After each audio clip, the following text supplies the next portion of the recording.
Me da mucho gusto saludarlos nuevamente aquí en su programa de Hablemos de la historia de la gastronomía, y en esta ocasión nos acompañan dos expertos en el tema. ¿Por qué la gastronomía en este programa de economía social? Porque a la vista de todos, la gastronomía es una fuente inevitable de generación de recursos económicos. Pero recordar que hablar de economía social, estamos también valorando lo que significa la participación del individuo para la generación de los mismos, cuya búsqueda finalmente es la utilidad social más que la económica. ¿Qué pasa al priorizar en este mundo de la economía social la atención a aquellos grupos organizados que se encuentran en una situación de pobreza y marginación? Pues darle prioridad de atención justamente a los sectores productivos que nos dan de comer, al sector primario, al agrícola, al pecuario, pero justamente ahí es en donde necesitamos convocar la atención y la sensibilidad de muchos para que veamos a estos productores de tantas comunidades rurales en gran medida del sureste del país, pero si bien es cierto se convoca a todo México. ¿Qué buscamos con esto? Pues justamente convocar a la Organización para la Producción para que estos pequeños productores sean estos empresarios sociales que nuestras regiones, nuestros estados, nuestro país necesita tener para que justamente detonando este emprendimiento social entremos al mundo de la competencia, de la innovación, y qué mejor que sea con lo que sabemos hacer, valorando nuestras tradiciones, nuestra cultura y recuperando de estas comunidades sus valores y lo que bien saben hacer miles de mujeres mexicanas en cuyas regiones siempre van a tener esa receta secreta que en el tiempo se ha olvidado por darle paso y darle cabida a otro tipo de alimentos, a otra gastronomía. Es por eso que hoy me importa mucho presentar en este espacio la gastronomía en sí, pero más allá de hablar de guisados, que finalmente nos convoca el tema a algo rico, algo sabroso, y más si pienso en mi tierra, en el estado de Oaxaca, pues qué mejor traer los platillos a la imaginación. Por eso con mucho afecto presento a mi querido amigo Eduardo Mercado. Muchas gracias por acompañarnos nuevamente, quien, como lo presentamos en otro momento, es un investigador en temas gastronómicos, más allá de todo el expertise que te acompaña, quien nos hará a favor de introducir al maestro, al ingeniero José Luis Curiel, que además de que es conocedor de la historia de la gastronomía, aquí nos va a dar no tan solo el antojo por introducirnos más a este tema gastronómico, sino toda la información, y sobre todo nos va a motivar a que los mexicanos apreciemos más lo que tenemos, lo que producimos y finalmente lo que también no hemos visto en el tiempo. Muchas gracias a los dos por acompañarnos en este espacio y por favor, Eduardo, sin más, a dar pie aquí a la introducción al maestro José Luis. Claro que sí, doctora, como siempre es un placer estar aquí con todos ustedes. Hoy tenemos el gusto aquí de contar con una persona que es experta en todos estos temas relacionados con la gastronomía. Cuando hablamos ahora de la gastronomía, por eso decidimos que el día de hoy viniera con nosotros José Luis Curiel Monteagudo.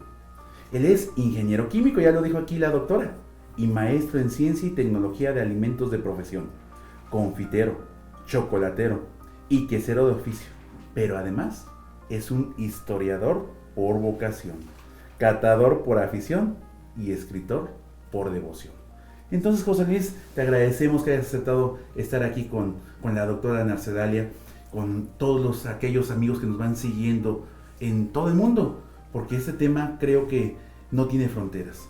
Muchas gracias. No, al contrario, muchas gracias a la doctora Narcedalia y muchas gracias a ti, Eduardo, por esta invitación que para mí es muy importante porque podemos comunicar, pues lo que decía la doctora, valores, experiencias y también un poquito de historia sobre lo que es la gastronomía y sobre lo que son los temas alimentarios.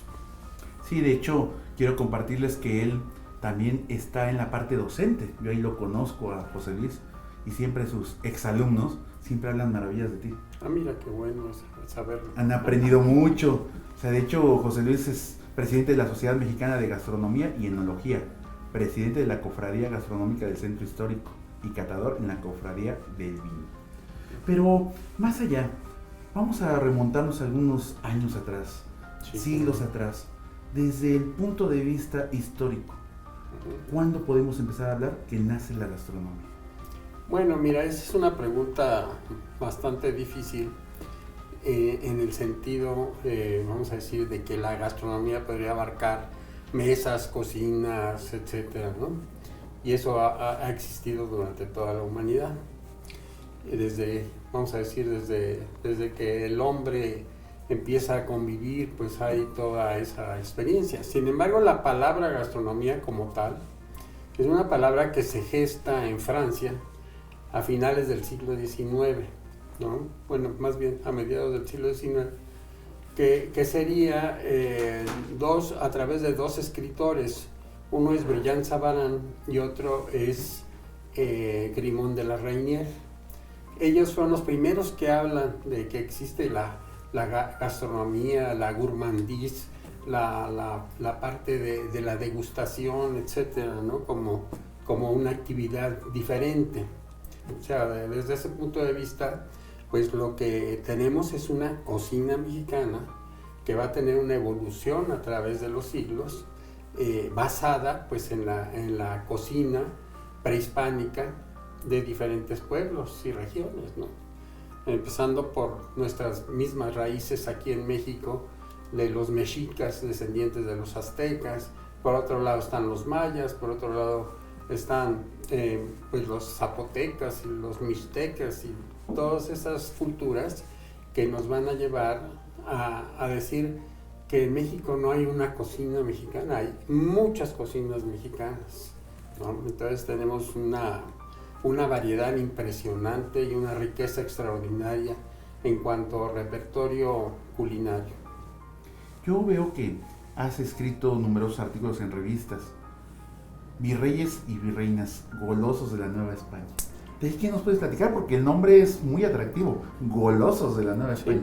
Ese es un librito que hice, se me ocurrió ponerme a investigar acerca de cómo, vamos a decir, va a ser la evolución de la alimentación en una época que para muchos es una época oscura, para mí es una época brillantísima, la del virreinato de la Nueva España.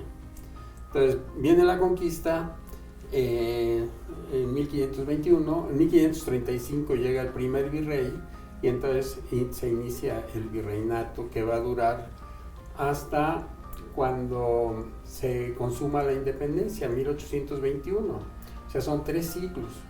Y entonces pues hay una evolución muy interesante. Cada virrey, por ejemplo, traía a sus cocineros.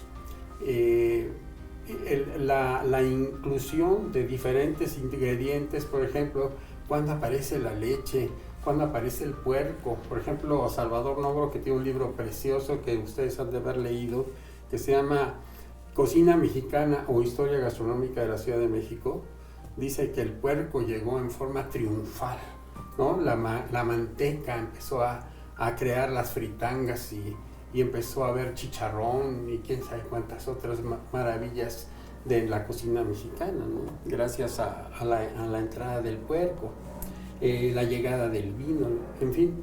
Cuando se hace por vez primera el pan en México, ya Cristóbal Colón llevó trigo a las islas y el mismo Colón empezó a trabajar con el pan, con las harinas que él hizo, y él mismo hizo un pan y entonces los mismos marinos dijeron, ese pan se va a llamar Colón en honor al almirante, ¿verdad? Pero aquí en México lo hizo una mujer, o sea, vemos que es la primera panadera de América, ¿no?